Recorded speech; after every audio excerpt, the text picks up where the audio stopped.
क्या मनुष्य स्वयं अपने कर्मों का न्याय कर सकता है?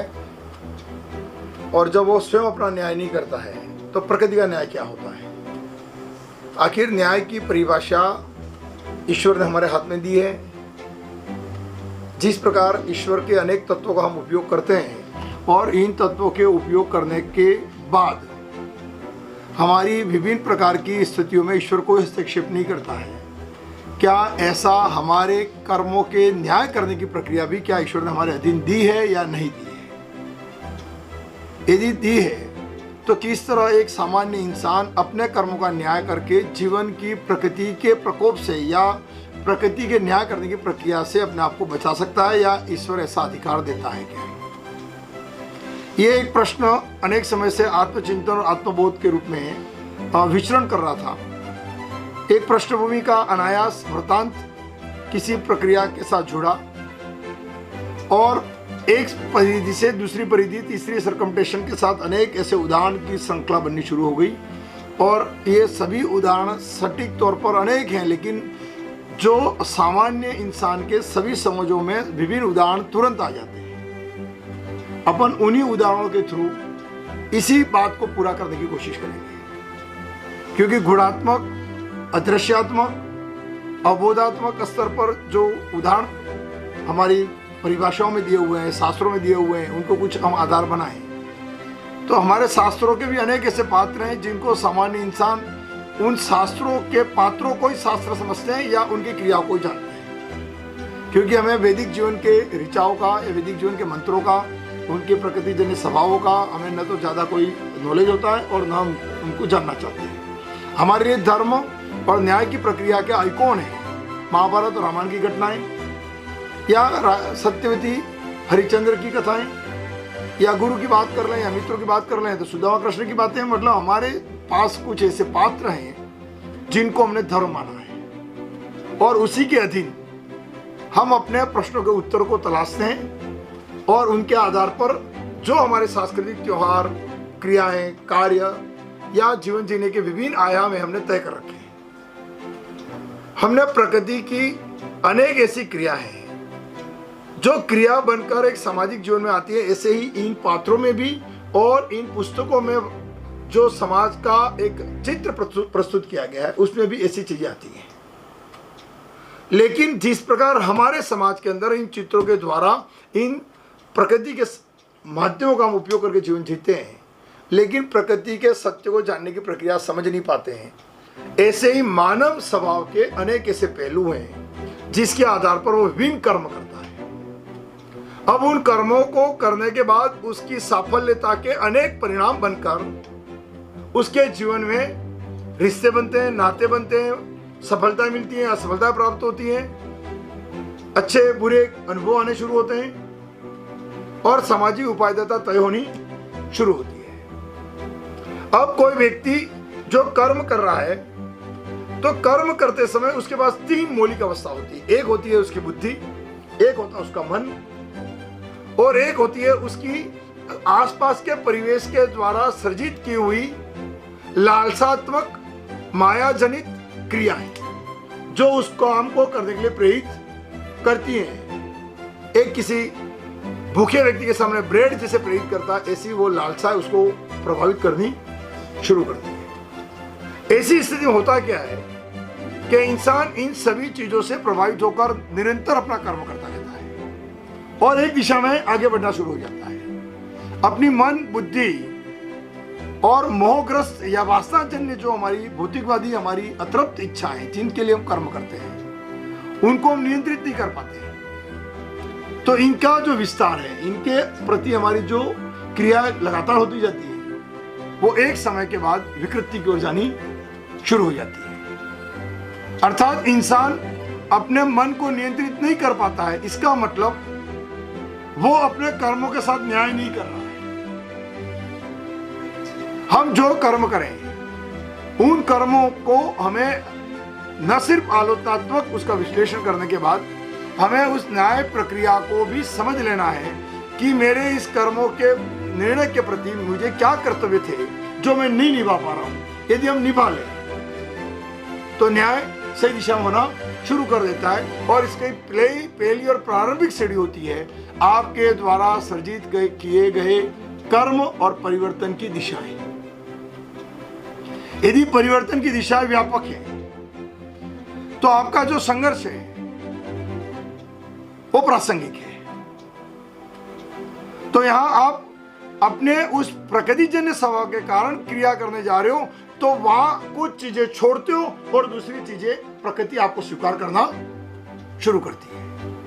लेकिन जब आप कुछ चीजें छोड़ रहे हो और कुछ चीजों को पकड़ने जाते हो तो उसके बीच के अंतर्द्वंद में कुछ लोग चिल्लाते हैं, बातें करते हैं, ताना मारते हैं, तनाव देते हैं, समझाते हैं और आपको विभिन्न तरीके से आप उदाहरण देकर आपकी मनस्थिति को नियंत्रित करना शुरू करते हैं। अब ये दोनों भौतिकवादी क्रिया है और आप नियंत्रित नहीं हो पा रहे हो। इसका मतलब है आप न्याय नहीं कर पा रहे हो। तो ऐसे जितने भी कर्म तुम करोगे उन कर्मों का परिणाम विकृति के रूप में मिलेगा और जब विकृति जब आती है तो उसका न्याय प्रकृति करती है। मनुष्य अपने कर्मों में सृजित होने वाली विकृतियों को यदि रोक लेता है और रोकने के लिए क्या चाहिए उसको? मन का नियंत्रण, बुद्धि का नियंत्रण और भौतिकवादी जो अतृप्त हमारी इच्छाएं जिसके कारण हम आकर्षित हो रहे हैं या हमारे स्वभाव के अंदर मोह माया अहंकार के जो भाव है उनको कंट्रोल नहीं कर पा रहे और उनको कंट्रोल करके यदि हम अपने आप को रोक लेते हैं तो हमारा सम्मान, हमारी मर्यादाएं, हमारे जीवन की उपलब्धियां, हमारा विस्तार, हमारे अपने लोगों का साथ, ये सब जीवन में मिलना शुरू रहता है और आपकी स्थितियां कभी विकृति की ओर जाती ही नहीं है। अर्थात आपने अपने आप का नियंत्रण कर लिया है तो प्रकृति आपको डिस्टर्ब नहीं करती। जैसे कोई इंसान है अच्छे कर्म कर रहा था लेकिन भौतिकवादी चीजों के अधीन होकर उसके अपने कर्तव्यों पे, दायित्व के प्रति, गुरुजनों के प्रति, माता पिता के प्रति, भावनात्मक संबंधों के प्रति उसने उपेक्षा ले ली है और नए भौतिकवादी जीवन में कोई और क्रिया कर रहा है।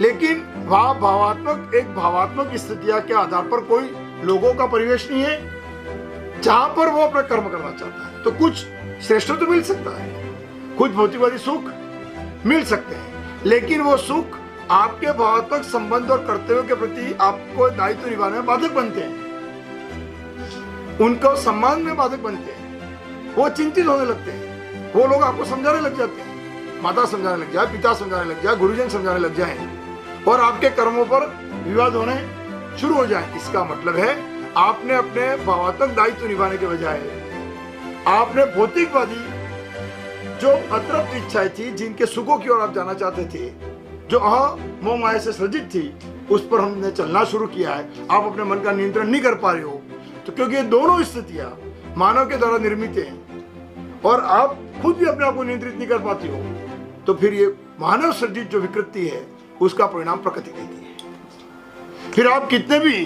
श्रेष्ठ बन जाओगे लेकिन आपको उचित सम्मान, उचित सुख, उचित परिभाषा नहीं मिलेगी। जैसे इसको दूसरे उदाहरण से समझा दो कि कोई व्यक्ति धन कमा रहा है लेकिन उस धन कमाने के पीछे उसने अपने आप के मन को रोका नहीं कि भैया मैंने इतना कमा लिया है, अब इस कमाए हुए धन से मुझे परोपकार करना है, इस कमाए हुए धन से मेरे अपने लोगों को सुख देना है, इस कमाए हुए धन से मुझे विवेकपूर्ण उपयोग करना है और जिन लोगों ने धन कमाने सृजित किया है उनके लाइफ को भी बेहतर बनाने में अपनी भूमिका निभाओ। मतलब अपने पैसों को कमाए हुए करने के बाद मन को नियंत्रित करके उसके खर्च करने के, उसके उपयोग करने का संकल्प आपको लेना नहीं आता है तो आपका मन विकृति की ओर जाएगा, आप कंजूस बनोगे और शायद प्रकृति न्याय करेगी।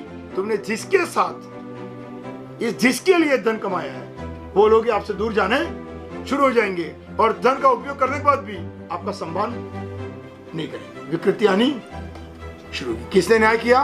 प्रकृति ने। क्यों? क्योंकि जो कर्म करना था उसके फलों का उपयोग सकारात्मक तरीके से सबके हित में करना, आनंद के लिए उपयोग करना, जीवन निर्माण के उन मूल्यों को समझ पाना, ये आपके मन को नियंत्रित करने का दायित्व, न्याय करना किसका अधिकार था? हमारा। यदि हम कर लेते तो क्या होता? तो क्या स्थिति बनती हमारे सामने? तो शायद लोग हमें सम्मान भी देते, गरीबों का भला कर पाते, समाज में रेपुटेशन बढ़ती, हमारे बच्चे हमारे से भावात्मक हमको बहुत ज्यादा प्रेम करते, श्रेष्ठत्व की ओर जाते हैं, उन्हें मूल्य भी सिखाते लेकिन रिश्ते भी सिखाते हैं। क्योंकि हमारा ईश्वर जो है, राम आर्थिक संपन्न है, लेकिन उस संपन्नता के बजाय वो मूल्यों के साथ अपने मन को नियंत्रित करके जंगल में जाना स्वीकार कर लेते हैं, तो रामत्व बनना शुरू हो जाता है। और यहीं पर मुगल काल में हम देखते हैं कि पिता को मारकर सत्ता हासिल करना चाहता है, मन को नियंत्रण नहीं कर पा रहा, उसको पहले राजा बनना है। तो शायद एक पिता के त्याग कर रहा है और एक पिता की हत्या कर रहा है, दोनों। तो एक ने हत्या की, तो उस विकृति का परिणाम क्या हुआ कि उन्हें न तो पूजा जाता है, न उन्हें आइडियल माना जाता है, और न उनके इतिहास को पॉजिटिव तरीके से समाज स्वीकार करना शुरू करता है, क्योंकि वो अपने कर्मों का न्याय नहीं कर पाए। तो प्रकृति उनकी सत्ता को, उनकी ताकत को कभी मान्यता नहीं देती। ये प्रकृति का न्याय होता है। राम ने खुद न्याय कर लिया, सत्ता मिल रही थी, पूरे लोग चाह रहे थे कि राजा वही बने, लोग पूरे के पूरे रो रहे हैं कि आप मत जाओ, जो वनवास भेज रहे वो भी पश्चाताप कर रहे हैं, लेकिन वो कहते हैं कि नहीं, उचित न्याय, मेरे मन का नियंत्रण करूंगा, और जो हमने एक बार वचन दिया है, जो संकल्प लिया है, उसके लिए सुख का त्याग करेंगे, लेकिन कर्म वो ही करेंगे जो न्याय के साथ प्रकृति हमें आजादी देती है, या करना न्याय संगत होता है। ऐसे आप भी सब बच्चे हैं, यदि आप अपने कर्मों के साथ न्याय कर लेती हो कि मन को नियंत्रित करो, उचित पढ़ पाओगे, तो प्रकृति न्याय करेगी। आपके प्रोफेशन का, आपके शिष्यत्व का, आपकी पढ़ाई का सम्मान होना शुरू होगा, लोग आपका उदाहरण देने लगेंगे, अच्छे रोजगार मिलेंगे, जीवन आनंदित होना। आपने न्याय किया, अपने मन को नियंत्रित किया, अपनी बुद्धि को नियंत्रित किया। आपकी बुद्धि उसके लिए उपयोग नहीं की। पढ़ते हुए दिखता है तो दिखा तो रहे, लेकिन पढ़ नहीं रहे। ऑनलाइन हम पढ़ रहे हैं कह रहे हैं, और वीडियो देख रहे किसी कोई और, अर्थात आपने मन को नियंत्रित नहीं किया है। आप अपना न्याय नहीं कर पाते कर्मों के साथ। तो प्रकृति जब न्याय देती है तो सत्य देती है, कभी झूठा न्याय नहीं देती है। आप झूठ से कोई नौकरी भी प्राप्त कर लोगे, कुछ समय सुख से भी रह सकोगे, नकल करके अच्छे नंबर भी ले आओगे, लेकिन जब उन कर्मों के फलों से जब जीवन जियोगे, तो उस कर्मों के परिणामों में चाहे शारीरिक आपके अंदर अशक्तता हो, आपके बच्चों के प्रति आपके दुराभाव हो, या समाज की किसी और कोई घटना घटेगी, तो आपके जीवन पर प्रश्न चिन्ह आने या आपकी सफलताएं आपके आनंद के विषय कभी बन नहीं पाएंगी। इसलिए मनुष्य को चाहिए कि वो अपने कर्मों का न्याय खुद करे। और न्याय का मतलब है प्रत्येक शक्ति का उचित तरीके से उपयोग। जिन परिभाषाओं के साथ हमारे करते और दायित्व आ रहे हैं, क्योंकि जैसे बुद्धत्व ने भी माँ का नहीं सुना, सोए रखकर जंगल भाग गए। तो मैंने पहले ही कहा आपको कि हम एक भावात्मक संबंधों को छोड़ रहे हैं, लेकिन उन छोड़ने के पीछे आपके व्यापक लक्ष्य हैं। तो प्रकृति हाथ फैला के उनका स्वागत करे, आ जाओ। और एक तरफ भावों को छोड़कर माँ बाप को आप जबरदस्ती राजा बन रहे हो, तो आपका बेटा भी आपको मारकर वापस राजा बनना शुरू कर रहा है। तो प्रकृति क्योंकि न्याय कर रही है, आपने अपने कर्मों का सही न्याय नहीं किया। उन्होंने माँ बाप को तो छोड़ा, लेकिन उस माँ बाप के छोड़ने के साथ एक विशाल परिवेश में, क्योंकि माँ बाप के भी माँ बाप हैं ईश्वर और प्रकृति, तो उसके उनके पास गया है। तो कह सकते हैं ना कि हम अपने ही घर में एक कमरा छोड़ के दूसरे कमरे में गए, या किसी और बड़े घर के अंदर जाने शुरू हुए। तो उन्होंने मानव कल्याण का संकल्प लिया था, तो प्रकृति ने उसको साथ न्याय करना शुरू किया और उनके व्यक्ति को विराट स्वरूप देना शुरू किया। यदि हमें अपने कर्मों का न्याय करना है, तो मैं आपको पढ़ाऊं, तो मेरे कर्मों में जहां पर भी मैं अन्याय कर रहा हूं, या मेरे अधिक लाभ को देख रहा हूं, या मैं सोच रहा हूं कि मैं 2 घंटे कम पढ़ाऊंगा, मेरे लाइट बिल कम आए, पर जो भी मैं देखना चाहूं भौतिकवादी चीजों की ओर आकर्षित होकर, या लापरवाही करूं, माध्यम बना दूं, तो मेरे इन कर्मों का यदि मैंने उचित न्याय नहीं किया है, तो प्रकृति विकृति के रूप में देना शुरू करेगी। इसलिए मेरा दायित्व है कि मैं प्रत्येक कर्म में के अंदर अपना न्याय करूं कि ये जो समय है, उस समय मेरा उचित कर्म क्या है, और उस उचित कर्म में मैं समस्या में आ जाऊं, मेरे शारीरिक श्रम मुझे करना पड़े, कुछ आर्थिक नुकसान उठाना पड़े, लेकिन यदि वो मेरे दायित्व में आता है तो मैं उसका सेक्रीफाइस करूं, उनके हित में काम करूं, उनके जीवन के लिए निर्माण करने में काम करूं, अर्थात मैं न्याय करूंगा। तो जिन बच्चों को मैंने न्याय किया है उनका सकारात्मक ऊर्जाएं मेरी शक्ति के रूप में रूपांतरित होनी शुरू हो जाएगी। ये जो शक्तियां जो तुम्हारी रूपांतरित हो रही है, अदृश्यात्मक होती है, प्रेरणात्मक होती है, सृजनकारी होती है, मूल्यपरक होती है, और यही शक्तियां आपके व्यक्तित्व का संचरण कर आपकी व्यक्तित्व को नया आयाम देना शुरू करती है। इसलिए हर व्यक्ति का दायित्व है कि वो भौतिकवादी किसी और सुख के लिए पुराने आपके सृजक जो लोग हैं, यदि वो कोई सचेत कर रहे हैं आपको, तो आपको अपना मन रोक कर उनके हित में अपना दायित्व और कर्तव्य निभाने शुरू करना है। जैसे राम ने अपना मन रोक कर धर्म के रूप में पिता की ताकत बनने के लिए संघर्ष करना शुरू किया, ऐसे ही हमें भी यदि हम बुद्धत्व की ओर नहीं जा रहे तो हमारा दायित्व है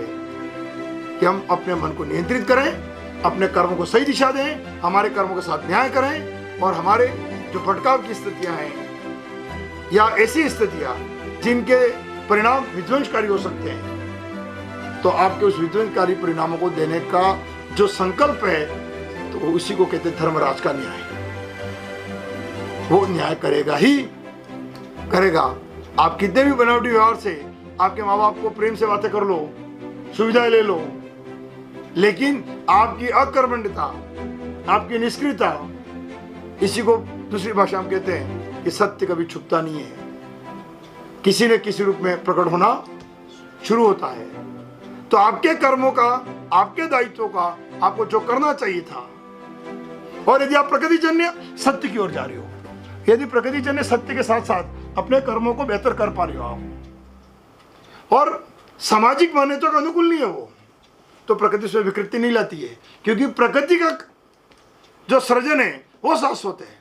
मानव सभ्यता के बने हुए मापदंड शाश्वत नहीं है, वो तो युग के आधार पर परिवर्तित होते शुरू रहते हैं। हर समाज आता है, अपने मापदंड, अपने रीति रिवाज, अपनी आवश्यकता बदलता रहता है। ये मनुष्य का कर्म क्षेत्र है।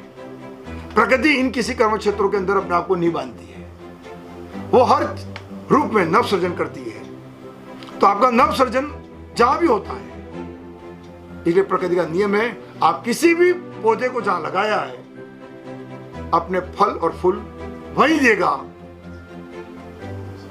कहीं दूसरी जगह स्थानांतरित नहीं करता है, क्योंकि आपका दायित्व था कि आपको जिन भावों से पोषित किया गया है, तो आपकी एक एक सांस उन भावों को ताकत देनी, उनके प्रति कर्तव्य निभाए, और अब उस जीवन के अंदर से अपने न्याय करते हुए अपने मन को नियंत्रित करके उनके हित में कार्य करना शुरू कर दें। चाहे जैसे हमारा भारत देश है, हमारी मातृभूमि है, ये जननी है, हमारी माता पिता है, हमारे गुरुजन है, आसपास की जो आपकी अपेक्षाएं, तो हमारा दायित्व है कि हम अपने मन को नियंत्रित कर कर उनके हित में कार्य करना शुरू करें। क्योंकि आपके कपड़ों से लगाकर, आपकी पुस्तकों से लगाकर उन्होंने भी अपने मन का नियंत्रित किया, तभी वो कर्तव्य निभा पाए, तभी आपकी स्कूल की फीस भर पाए, तभी आपको कुछ श्रेष्ठ आकार दे पाए। उनका मन का नियंत्रण किया, उनको भी कहीं घूमने जाना था, उनको भी कहीं बेटर तरीके से आपके ऊपर जितना खर्च करते हैं पैसों से वो बहुत अच्छे से जी सकते हैं, लेकिन उन्होंने अपना मन नियंत्रित किया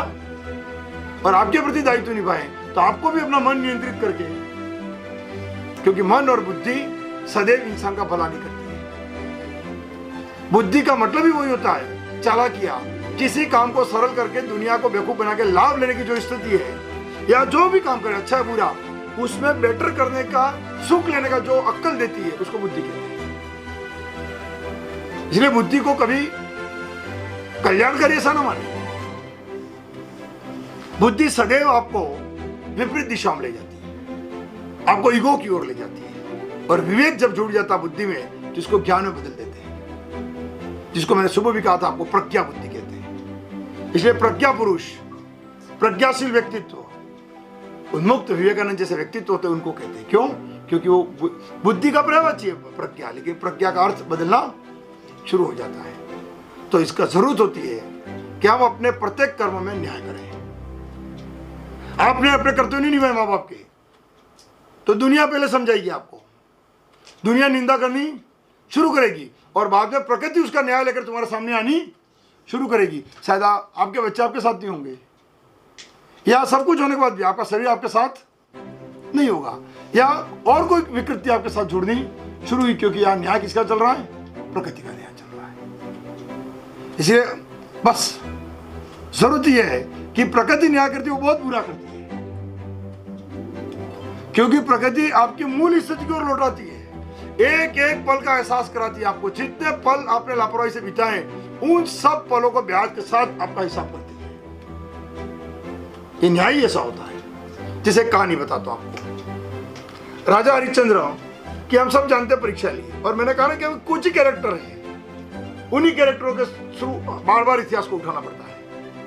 क्योंकि मैं नया कैरेक्टर उठा लूं कोई कि पुराणों में ये लिखा, इस पुराण में एक पात्र ऐसा था, तो पहले तो पात्र का जड़ खोजोगे आप, ये पात्र आया कहां से।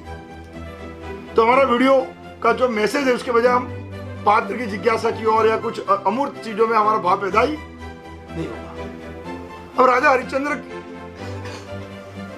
के सामने भगवान ने परीक्षा ले ली, और कहानी कहती है कि जो कहानी वहां से शुरू हुई थी, महल के त्याग से कुछ रुपए देने से लगाकर अंत में समय ऐसा आ जाता है कि उनको अपने बेटे के दाह संस्कार के लिए कफन तक नसीब सब बिक जाते धर्म के नाम पर। लेकिन अपने सत्य धर्म को स्वीकार करने के लिए उन्होंने जो भाव पैदा किए थे वो प्रकृति वाले भाव थे, ईश्वर के प्रति प्रकृति के भाव। तो अब धर्म को ही भाव शक्ति के रूप में मानना, जैसे हमारे बाप, माता पिता, गुरुजन हमारे आसपास के लोगों के लिए होते हैं, जिन्होंने आपको बनाया है या आपको आज निर्णय लेने योग्य बनाना शुरू किया था। राजा हरिश्चंद्र को योग्य किसने बनाया था? उस सांस्कृतिक पृष्ठभूमि से, ज्ञानात्मक हमारी जो संस्कृति का भाग है, उससे उनका व्यक्तित्व बनना शुरू हुआ था। तो उसी व्यक्तित्व की परीक्षा हुई, और अंत में अपने मन को नियंत्रित करते हुए सत्य को स्वीकार करते रहे धर्म का अंत तक। क्या हुआ? परिणाम क्या मिला? पूरा पूरा धन वापस दे दिया, और राजा हरिश्चंद्र सत्यवादी के नाम से लोगों में प्रकृति के रूप में उसका विस्तार देना शुरू कर दिया, और उनका व्यक्तित्व हमारे सामने एक आदर्श रूप में आना शुरू कर दिया। यही विकृति दूसरी तरफ देखो, कहानी पलट दी, वही पात्र, वही घटना है। दुर्योधन के पास कृष्ण खुद जाते, 5 गांव दे दे भैया, वहां महल छीन गया, पति पत्नी बेटा सब कुछ चौराहे पर बिक गए हरिश्चंद्र के पास। यहां दुर्योधन को बिकना नहीं है, 5 गांव दे दे, वो नहीं दे पाता, मन को नियंत्रित नहीं कर पाया, वो समझ नहीं पाया वो, और मन नियंत्रित नहीं करने के कारण बुद्धि का काम लिया। बुद्धि ने क्या किया? उसको जुआ खेलो, इनको जंगल भगा दो, 14 साल है ना। फिर शकुनी ने कहा 14 साल में वापस देख लेंगे, फिर 14 साल वनवास जाएं, शर्त लगा दी सी। तो उसी समय उन्होंने मान लिया कि 14 साल वनवास पूरे होंगे, उसके बाद देख लेंगे, 14 साल फिर भेजेंगे, 28 साल के तो हो गए, कहां आने वाले हैं, ऐसे ही पूरी जिंदगी इनकी निकाल देंगे और कुछ नहीं कर पाएंगे। मन नियंत्रित नहीं कर पाए, बुद्धि ने चालाकियां दी, अपने कर्मों का न्याय नहीं कर पाए। 14 साल एक बार तो निकल गए, लेकिन 14 साल में भी वो कभी अपने मन पर नियंत्रित नहीं कर पाए कि 14 साल यार हमने ऐश्वर्य कर ही लिया है, अब तो 5-10 गांव देके छुट्टी करो ना इसको। उन्होंने और विकृति पैदा की, बुद्धि ने और चलाकियां की, लाक्षागृह जला दो, फलाना करो, अंत में वापस आ जाते हैं, 5 गांव भी नहीं दे पाते, और अंत में सब कुछ छीन लेती है प्रकृति। न धन होता है, न सत्ता होती है, और न अपने लोग बचते हैं उसके पास। क्यों? क्योंकि खुद न्याय नहीं कर पाया, प्रकृति ने न्याय किया। तो प्रकृति का न्याय सदैव बहुत बुरा होता है। हरिश्चंद्र ने अपना खुद का न्याय किया, तो प्रकृति सब कुछ वापस लौटा दिया, लौटा ही नहीं दिया। उसके व्यक्तित्व को और बड़ा आयाम देना राम ने भी खुद न्याय किया। तो राजा राम के रूप में आज घर घर हम दिवाली मना रहे हैं। क्यों? उन्होंने अपने कर्मों का खुद न्याय किया। क्या न्याय किया? कि जंगल में हूं, बंदरों की सेना बनेगी, अयोध्या से सेना नहीं आई, रावण मर गया है, तो दुश्मन है, उसको लात मार के थू नहीं करूंगा, पूछूंगा उसको, उसके ज्ञान का सम्मान करूंगा। अर्थात मन को नियंत्रित किया, दुश्मन के प्रति जो नफरत थी वो नहीं लाए। मन और बुद्धि को नियंत्रित करके जब विवेकपूर्ण कार्य किए जाते हैं, कर्म के साथ हम खुद न्याय कर लेते हैं, तो व्यक्तित्व तो विशाल रूप में बनना शुरू हो जाता है। इसलिए जिसके प्रति कर्म करो, हम न्याय करो कि मैं जिस कक्षा में गया हूं, बस मैं बच्चों के लिए न्याय करूं, शायद मैं उन्हें वो समझा दूं जिनकी अपेक्षा से वो नहीं आए, तो मैं ऐसा अमृत भर दूं इनमें कि वो तो प्यास बुझाने आए थे और मैं अमृत के साथ उनको विदा कर दूं। ईश्वर तो परीक्षा लेने आया था और मैं बिक जाऊं, तो ईश्वर हमें प्रकृति हमें बिकने देगी क्या? कभी कभी नहीं बिकने देती है। इसलिए जीवन में आपके पास कुछ है और कर्म कोई खड़े हो गए कर्म करने के लिए, न्याय करो पहले खुद अपने कर्मों के साथ। और न्याय क्या होता है? नियंत्रण, और दूसरों के जो अधिकार है उनको देने की ओर ले जाता है, वो न्याय कहलाता है। कि मेरे पास कोई शक्ति है तो मैं उसको नियंत्रित करूं और उसका सुख, उसका ताकत मैं दूसरों को देना शुरू करूं। बस वही हमें प्रकृति के जो उपमान है, प्रकृति के जो हमारे सिंबलिक पार्ट है, वो बार बार चिल्ला चिल्ला के कहते हैं। सक्षम था ना, अब पत्थर मार ही दिया तो क्या हो गया? खट्टा जो मांग रहा दे देना, फल तो दे देता वो। विकृति किसमें थी? पत्थर मारने वाले में। वो नियंत्रित नहीं कर पाया। अरे मीठा बाद में आएगा ना, थोड़ी देर पेशेंस रखिए, नहीं रख पाया, पत्थर मार दिया। तो विकृति देने वाले में नहीं थी, लेने वाले में थी। तो लेने वाले को खट्टा ही मिलेगा, मीठा नहीं मिलेगा। प्रकृति न्याय कर रही है। यदि वो नियंत्रित हो जाता तो जो प्रकृति परिणाम जब देती है, वो एक ही उदाहरण कई रूपों में कई तरह से समझने के लिए आपको एक प्लेटफॉर्म देती है प्रकृति। जरूरत इस बात की होती है कि विभिन्न घटनाओं की जो प्रकृति के द्वारा संसार में की जाती है, उनको बारीकी से समझना। ये ईश्वर बातें कर रहा है हमसे, किसी फल के रूप में, किसी की वाणी के रूप में। आप भी जब मैंने उसी समय कहा है कि आप में के अंदर विकृति आई है, तो आपके माता पिता गुरुजन सब चिल्लाएंगे, अरे ऐसा मत कर, पढ़ ले, कुछ कर ले। अर्थात आप न्याय कर लोगे और संतुष्ट हो गए। इसका मतलब है आपके अंदर एक बैलेंस और न्याय करना आ गया, प्रकृति आपको आनंद की ओर ले जाना शुरू करेगी। वरना आप चले भी जाओगे, कर भी लोगे, सफलता भी प्राप्त कर लोगे, लेकिन उन भावात्मक स्थितियों में जो आपने अपना सुख चाहा है, वो प्रकृति आपको कभी उपयोग नहीं करने देगी। इस बात को नोट करके रख लीजिएगा। यही इसको ही कहते हैं प्रकृति का न्याय। इसलिए मैं आप सभी से भी कहना चाहूंगा कि खुद न्याय करें। ईश्वर ने हमें अधिकार दिया है। तो प्रकृति का जो मूलात्मक स्वभाव है, वो आपके सभी भाव दशाओं का अपने अधिकार में नियंत्रण रखती है। आपके आत्मिक तरंगे प्रकृति तरंगों के बीच में ऐसी संलग्नता, जिस प्रकार आपके सैटेलाइट और आपके टीवी के बीच में एक कोऑर्डिनेशन है, ये बिल्कुल शून्य लेवल का उदाहरण है। एक्चुअल आपकी और प्रकृति के बीच का जो तादात्म्य है, वो कोई हाई फ्रीक्वेंसी के साथ है, क्योंकि वहां तो आप चैनलाइज बदलने के बाद कुछ चीजें प्राप्त करते हो। यहाँ तो पल पल बदलने वाले भाव चित्त की आंतरिक दशाएं का हिसाब प्रकृति रखती है। और उस भावात्मक जो स्तर हमारे बने हुए हैं, उन भावात्मक स्तरों का जो प्रक्रियात्मक इंसान का जो सृजन है, और उसके प्रति उसके कर्तव्य बोध जो है अपने उन सभी लोगों के प्रति जिनके उत में अपना नाम लिया, क्योंकि हम संसारिक लोग हैं। तो संसारिक लोगों का मतलब ही होता है कि हम अपने कर्तव्यों का और अपने परिणामों का मन नियंत्रण करके सदैव एक आनंद के सृजन की ओर जाएं। राम ने जो भी निर्णय लिए,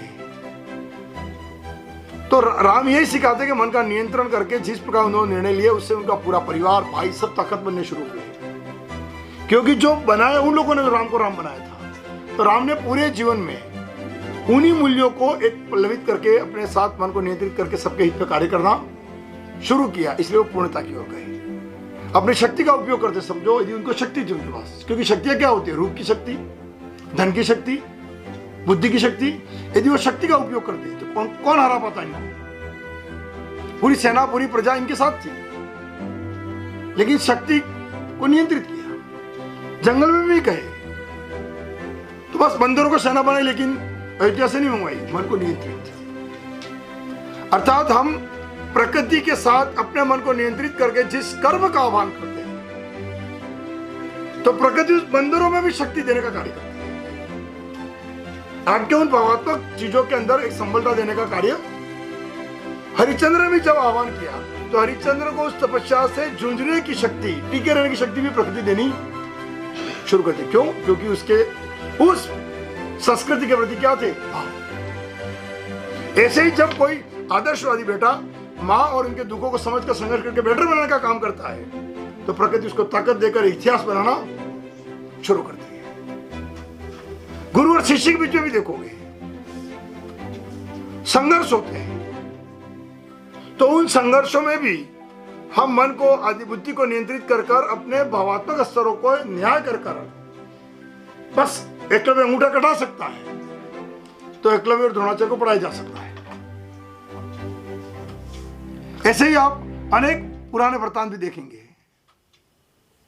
तो जब इंसान खुद न्याय करता है तो प्रकृति साथ देती है, और इंसान जब खुद अपने कर्मों का न्याय नहीं करता है तो प्रकृति उसको परिणाम देना शुरू करती है। जी, इसी को वास्तविक रूप में प्रकृति का धर्म कहते हैं।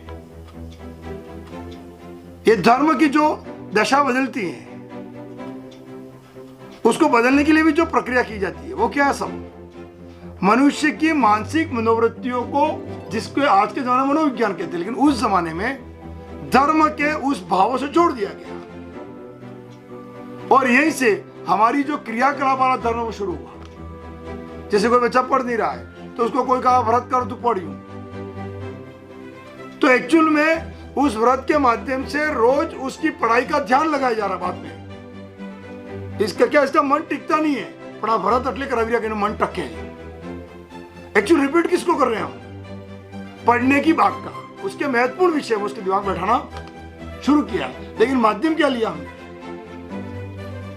धर्म और व्रत का। तो धीरे धीरे, क्यों? क्योंकि कोई भी इंसान अपनी गलतियों को एक्सेप्ट करना जल्दी स्वीकार नहीं करता। वो नहीं कहता कि मेरा मन भटक गया, मैं पागल हूं या मैं मूर्ख हूं, तो वो दूसरों पर टालना चाहता है। इसमें कोई गलती नहीं थी, दशा खराब है, ग्रह दशा खराब है। पर अभी धीरे धीरे अच्छा होना शुरू, वो बात सुनना चाहता हूं, फिर धीरे धीरे कंट्रोल होगा, नियंत्रित होगा, और एक लंबे समय के बाद 5-10 लोग क्या होंगे, बदलने भी शुरू हो जाए। कुछ आधे बदलेंगे, कुछ पूरे बदलेंगे, और कुछ कभी नहीं बदलेंगे, लेकिन कुछ बदले वो इस धर्म को चालू रखना शुरू रखते हैं। तो यहाँ हम एक्चुअल ले किसको जा रहे हैं? मन को नियंत्रित करना, बाकी कुछ हो ही नहीं रहा। तो मन का नियंत्रण कर्तव्य की ओर ले जाता है, तो आप समझ लेना आप आपका न्याय कर रहे हो। मन का नियंत्रण आपको सुख की ओर ले जा रहा है, गमन की ओर ले जा रहा है, एहसास की ओर ले जा रहा है, अपने लोगों के प्रति प्रश्न खड़े करने की ओर ले जा रहा है। समझ लेना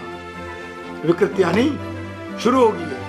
तो आप जो भी चीज प्राप्त करोगे, जिस प्रकार कंजूस अभाव के साथ उनके बच्चों का भविष्य बिगड़ जाता है, या बच्चे नहीं टिक पाते हैं, जिनके लिए कमाया वही साथ नहीं दे पाते हैं, इसी प्रकार आपकी बुद्धि आपका भी कभी भला नहीं कर पाएगी। उस विकृति से आप सत्ता हासिल कर लोगे, तात्कालिक लाभ भी उठा लोगे, लेकिन जब प्रकृति की अपनी प्रक्रिया शुरू होगी तो शायद हम उन सुखों से वंचित होने शुरू हो जाएंगे, जिसके लिए हमने आराधना या अपने कर्म करके अपने श्रेष्ठत्व की ओर जिस दम्भ से हमने शक्तियां प्राप्त की थी, वो हमें उपलब्धियां का आनंद लेने नहीं देगी। इसलिए हमें चाहिए कि हम अपने कर्मों का निरंतर न्याय करें, और न्याय का मतलब ये मन और बुद्धि का नियंत्रण करके अपनी शक्तियों के लिए, कर्तव्यों के साथ जिनके लिए उपयोग करना है उनके हित में उपयोग करें, और उसी में से आनंद ढूंढें। क्योंकि उनको स्वीकार करने का मतलब है मूल स्थिति की ओर लौटना, और मूल स्थिति सदैव कल्याणकारी होती है। यदि स्वीकार कर लेता है इंसान कि मैं जिस स्तर पर मेरा जन्म हुआ है ये मेरी मूल स्थिति है, इसको स्वीकार कर ही मैं किसी और शक्ति के साथ चल सकता हूं। मैं अपनी जड़ों की कब्र खोदकर विशाल वट वृक्ष की कभी कल्पना नहीं कर सकता हूं कि जो अपनी जड़ें खोदता है एक्चुअल में भविष्य में अपने आप को खोखला बनाना शुरू करता। इसलिए हम अपनी जड़ें न खोदे किसी भी कर्म की, चाहे आपके पढ़ाने के कर्म हो, चाहे दायित्व के कर्म हो, चाहे आपके किसी और उपलब्धियों के कर्म हो। हमारा निरंतर कर्तव्य है कि हम उनको बनाए रखें और अपने उन कर्तव्यों के साथ ही जीवन का विस्तार देना शुरू करें। धन्यवाद। तो आपका विषय था हमारा आज न्याय, मानव का न्याय और प्रकृति का न्याय। श्रेष्ठ न्याय कौन सा होता है? निसंदेह प्रकृति को भी आप समझोगे। यदि आज देखो हम पर्यावरण के आधार पर वृक्ष लगाकर बचा रहे हैं, हम क्या कर रहे हैं? मन को नियंत्रित, भौतिकवाद को नियंत्रित करके प्रकृति के हित में कार्य करना शुरू करें। ग्लोबल वार्मिंग लेट आएगी, समस्या कम आएगी। अब आप निरंतर उसका नहीं सुनोगे तो विकृति आएगी और प्रकृति न्याय करना शुरू करेगी। वो कहेगा कि ये लोग इस स्वर्ग जैसी पृथ्वी पर रहने लायक ही नहीं है। तो जल प्लावन होगा, पृथ्वी डूबेगी और नई सभ्यता जो वास्तविक भाव आधारित है, इसी को हम सतयुग कहते हैं, उस और लौटना शुरू हो जाएगी। इसलिए प्रकृति जब भी, मानव सभ्यता भी जितना संभाल पाती है तब तक चल पाएगी।